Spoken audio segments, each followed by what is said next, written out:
नमस्कार, माझं नाव प्रशांत नांगरे. मी साताराहून आलेलो आहे.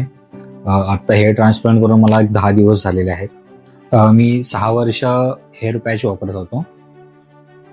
तर त्याच्यामुळे मला खूप त्रास व्हायचा, जसं की डॅन्ड्रफ आणि बहुत स्किन इन्स्पेक्शन वगैरे असं भरपूर काहीतरी व्हायचं.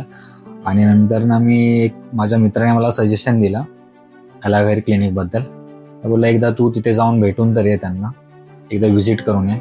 तर मग मी इकडे पुण्याला आलो, इकडे ॲलोव्हेरा क्लिनिकमध्ये. त्याच्यानंतर मला इथला स्टाफ, मॅडम वगैरे सर्व जे आहेत त्यांनी मला सर्व डिटेल्समध्ये सर्व सांगितलं की तुमची सर्जरी कशी होणार, कशा पद्धतीने होणार, त्याचा खर्च किती येणार, त्याच्यासाठी घ्यायची काळजी वगैरे, हे सर्व त्यांनी मला पूर्ण क्लिअर सांगितले डिटेल्समध्ये. त्याच्यानंतर ना मी एक महिन्यानंतर ना लगेच मी डिसिजन घेतला करण्याचा हेअर ट्रान्सप्लांट. आता तुम्ही बघू शकता की माझे हेअर ट्रान्सप्लांट केल्याच्या नंतर पहिले जे फोटो मी आत्ता स्क्रीनवरती शेअर करत आहे आधीचे, आणि आत्ता हेअर ट्रान्सप्लांट केल्याच्या नंतरचे पण मी करत आहे.